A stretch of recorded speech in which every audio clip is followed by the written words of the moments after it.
Hello everyone, स्वागत है आप सभी का आपके अपने यूट्यूब चैनल करंटपुरी में। दोस्तों, इस वीडियो में हम हिंदी के बहुत ही इंपॉर्टेंट क्वेश्चंस कवर करेंगे जो आने वाले सभी कॉम्पिटेटिव एग्जाम जैसे UPSI, UP constable, UP BEd, UP TET, super TET आदि की दृष्टि से बहुत ही महत्वपूर्ण है।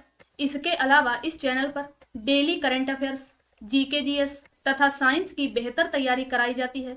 यदि आपने करंटपुरी चैनल को अभी तक सब्सक्राइब नहीं किया है तो सब्सक्राइब कर सकते हैं। चलिए स्टार्ट करते हैं। हमारा पहला क्वेश्चन है, मात्रिक छंद में मुख्यतः किस पर विचार किया जाता है? इसका राइट आंसर है ऑप्शन सी, मात्रा। तो मात्रिक छंद में मुख्यतः मात्राओं पर विचार किया जाता है। अगला क्वेश्चन है, क्षति का विलोम शब्द क्या होता है? इसका राइट आंसर है ऑप्शन डी, लाभ। क्षति का अर्थ होता है नुकसान या फिर हानि और क्षति का विलोम होता है लाभ। अगला क्वेश्चन है, निम्न में से कौन सा शब्द तत्सम नहीं है? इसका राइट आंसर है ऑप्शन डी, काठ। तो काठ शब्द जो है यह तद्भव है। बाकी के शब्द ग्राम, गणना, घृत ये सभी तत्सम हैं। अगला क्वेश्चन है, उस विकल्प का चयन करें जो प्रत्यय से नहीं बना है। इसका राइट आंसर है ऑप्शन बी, अनुकरण।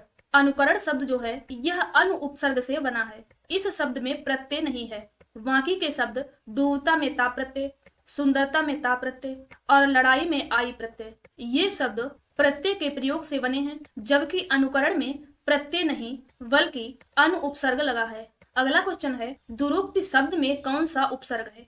इसका राइट आंसर है ऑप्शन डी, दुर।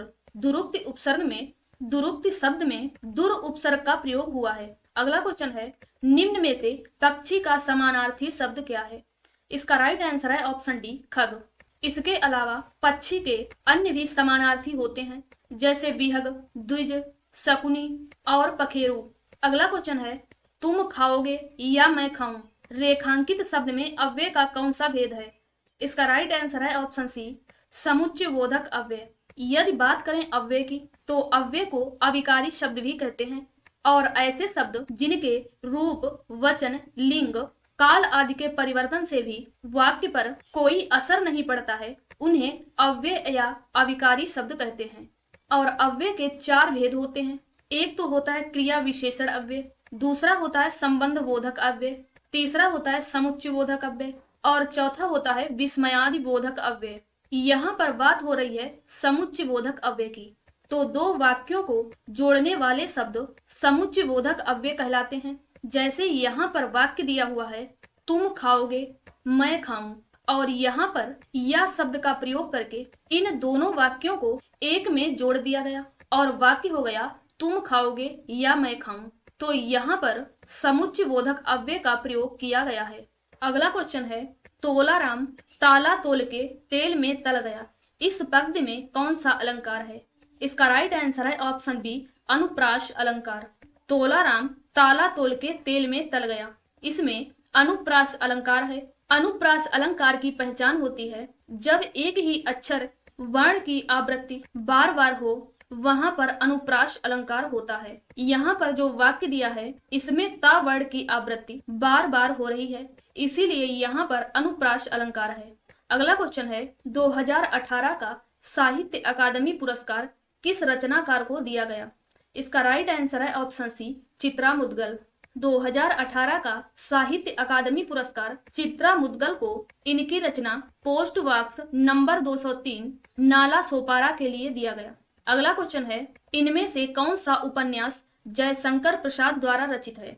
इसका राइट आंसर है ऑप्शन ए, कंकाल। कंकाल उपन्यास जो है यह जयशंकर प्रसाद द्वारा रचित है। इसके अलावा इनकी अन्य भी रचनाएं हैं जैसे चंद्रगुप्त, स्कंदगुप्त, अजातशत्रु, कामायनी, आंधी, आकाशदीप, पुरस्कार और ममता। और बाकी की जो ये तीन रचनाएं अप्सरा, अलका और प्रभावती दी गई हैं, यह सूर्यकांत त्रिपाठी की रचनाएं हैं। अगला क्वेश्चन है, इनमें से प्रेमचंद का कौन सा उपन्यास नहीं है? इसका राइट आंसर है ऑप्शन बी, काजर की कोठरी। बाकी के तीन उपन्यास गोदान, निर्मला, प्रेमाश्रम ये मुंशी प्रेमचंद के द्वारा रचित हैं, लेकिन काजर की कोठरी उपन्यास मुंशी प्रेमचंद का नहीं है। इसकी रचना देवकी नंदन खत्री के द्वारा की गई। अगला क्वेश्चन है, इनमें से सूरदास की प्रसिद्ध रचना कौन सी है? इसका राइट आंसर है ऑप्शन ए, नल दमयंती। नल दमयंती की रचना सूरदास के द्वारा की गई। यदि बाकी के ऑप्शन की बात करें तो आखिरी कलाम की रचना मलिक मोहम्मद जायसी ने की, पृथ्वीराज रासो की रचना चंद्रवरदाई ने की और दोहा कोश की रचना सरहपा के द्वारा की गई। अगला क्वेश्चन है, जो किस सर्वनाम का भेद है? इसका राइट आंसर है ऑप्शन डी, संबंधवाचक। जो संबंधवाचक सर्वनाम का भेद है। यदि बात करें सर्वनाम की तो वे शब्द जो संज्ञा के स्थान पर प्रयोग किए जाते हैं वे सर्वनाम कहलाते हैं।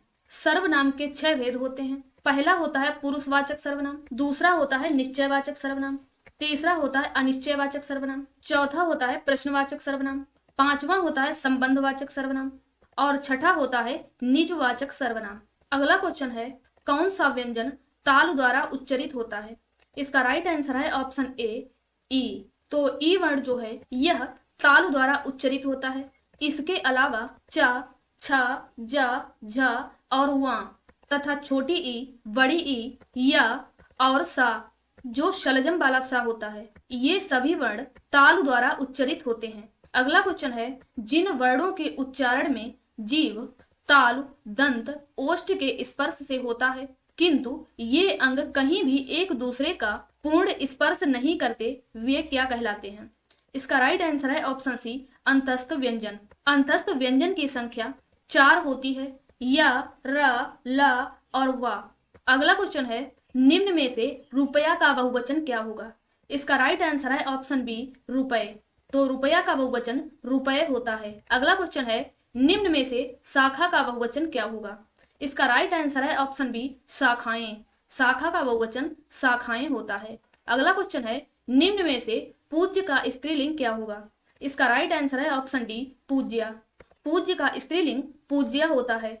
अगला क्वेश्चन है, ये लड़का खूब हंसता है, ये किस प्रकार का वाक्य है? इसका राइट आंसर है ऑप्शन बी, कृदंत क्रिया। अगला क्वेश्चन है, एक क्रिया के होने या न होने पर दूसरी क्रिया का होना या न होना निर्भर करता है, वह किस काल का वाक्य होता है? इसका राइट आंसर है ऑप्शन डी, हेतु हेतुमत भूतकाल। तो यहाँ पर बात आई है काल की। तो काल 3 प्रकार के होते हैं, वर्तमान काल, भूतकाल और भविष्यकाल। वर्तमान काल 5 प्रकार के होते हैं, सामान्य वर्तमान काल, तात्कालिक वर्तमान काल और तात्कालिक वर्तमान काल को अपूर्ण वर्तमान काल भी कहते हैं। फिर आता है पूर्ण वर्तमान काल, संदिग्ध वर्तमान काल और संभाव्य वर्तमान काल। इस प्रकार वर्तमान काल 5 प्रकार के होते हैं। अब बात करते हैं भूतकाल की। भूतकाल के 6 प्रकार होते हैं। पहला होता है सामान्य भूतकाल, दूसरा होता है आसन्न भूतकाल, तीसरा होता है पूर्ण भूतकाल, चौथा होता है अपूर्ण भूतकाल, पांचवा होता है संदिग्ध भूतकाल और छठा होता है हेतु हेतुमत भूतकाल। हेतु हेतुमत भूतकाल में एक वाक्य दूसरे वाक्य पर आश्रित होता है। जैसे एक उदाहरण लेते हैं, यदि तुम पढ़े होते तो पास हो जाते। जो ऐसे वाक्य होते हैं वह हेतु हेतुमत भूतकाल के अंतर्गत आते हैं। अब बात करते हैं भविष्यकाल की। भविष्यकाल 3 प्रकार के होते हैं। पहला होता है सामान्य भविष्यकाल, दूसरा होता है संभाव्य भविष्यकाल और तीसरा होता है हेतु हेतुमत भविष्यकाल। अगला क्वेश्चन है, कुत्ता बहुत वफादार जानवर है, वफादार शब्द में कौन सा विशेषण है? इसका राइट आंसर है ऑप्शन ए, गुणवाचक विशेषण। तो वफादार शब्द में गुणवाचक विशेषण है। अगला क्वेश्चन है, निम्न में से संप्रदान कारक की विभक्ति क्या होती है? इसका राइट आंसर है ऑप्शन ए, को और के लिए। यदि बात करें कारक की तो कारक 8 प्रकार के होते हैं। पहला होता है कर्ता ने, दूसरा होता है कर्म को, तीसरा होता है करण से और इसका प्रयोग जुड़ने के अर्थ में किया जाता है। चौथा होता है संप्रदान के लिए, पांचवा होता है अपादान कारक। अपादान कारक का प्रयोग अलग होने के अर्थ में किया जाता है, तो अपादान से अलग होना। अधिकरण में पर ऊपर। सातवां होता है संबंध कारक, इसके अंतर्गत का, की, के आदि शब्द आते हैं और 8वां होता है संबोधन, हे, अरे। तो इस प्रकार कारक 8 प्रकार के होते हैं और संप्रदान कारक में के लिए विभक्ति का प्रयोग किया जाता है। अगला क्वेश्चन है, निम्न में से पीयूष का अनेकार्थी शब्द कौन सा है? इसका राइट आंसर है ऑप्शन सी, अमृत। पीयूष का अनेकार्थी अमृत होता है। अगला क्वेश्चन है, न सुनने योग्य, इस वाक्य को एक शब्द में क्या कहेंगे? इसका राइट आंसर है ऑप्शन बी, अश्रव्य। न सुनने योग्य इस वाक्य को एक शब्द में अश्रव्य कहते हैं। अगला क्वेश्चन है, मनमाना शब्द का सही विकल्प कौन सा होगा?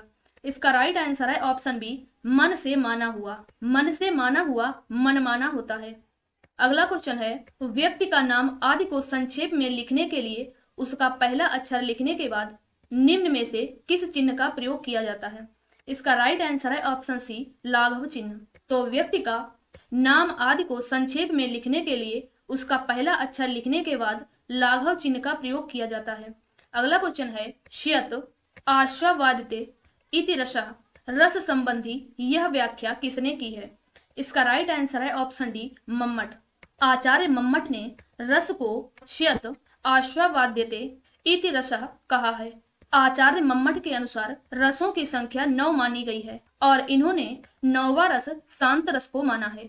यदि बात करें विश्वनाथ की, तो विश्वनाथ ने रसों को वाक्यम रसात्मकम काव्यम कहा है और इन्होंने रसों की संख्या 10 मानी है। विश्वनाथ ने 10वां रस वात्सल्य रस को माना है। अब बात करते हैं भरत मुनि की। भरत मुनि को रसों का प्रवर्तक कहा जाता है। भरत मुनि ने नाट्य शास्त्र की रचना की और नाट्य शास्त्र को पंचम वेद कहा जाता है। भरत मुनि या फिर नाट्य शास्त्र के अनुसार रसों की संख्या 8 मानी गई है। अगला क्वेश्चन है, बाधा या विघ्न पड़ना मुहावरे का सही अर्थ क्या होता है? इसका राइट आंसर है ऑप्शन सी, रंग में भंग पड़ना। तो बाधा या विघ्न पड़ना मुहावरे का अर्थ होता है रंग में भंग पड़ना। अगला क्वेश्चन है, जिसका पार ना पाया जा सके उसे एक शब्द में क्या कहेंगे? इसका राइट आंसर है ऑप्शन बी, अपार। तो जिसका पार ना पाया जा सके उसे अपार कहते हैं। अगला क्वेश्चन है, चाप का अनेकार्थी शब्द निम्न में से कौन सा है? इसका राइट आंसर है ऑप्शन ए, दबाव। चाप का अनेकार्थी दबाव होता है। तो दोस्तों, इस वीडियो में इतना ही। उम्मीद है आपको यह वीडियो पसंद आया होगा और इस वीडियो के बारे में आपका कोई सुझाव हो तो प्लीज कमेंट बॉक्स में कमेंट कीजिएगा और आप हमारा डिस्क्रिप्शन बॉक्स भी चेक कर सकते हैं। यदि आपको हमारा वीडियो पसंद आया है तो वीडियो को लाइक करें, शेयर करें और चैनल को सब्सक्राइब करें और बेल आइकन को भी प्रेस कर दें, जिससे हमारा आने वाला वीडियो आपके पास पहुंचे सबसे पहले। धन्यवाद।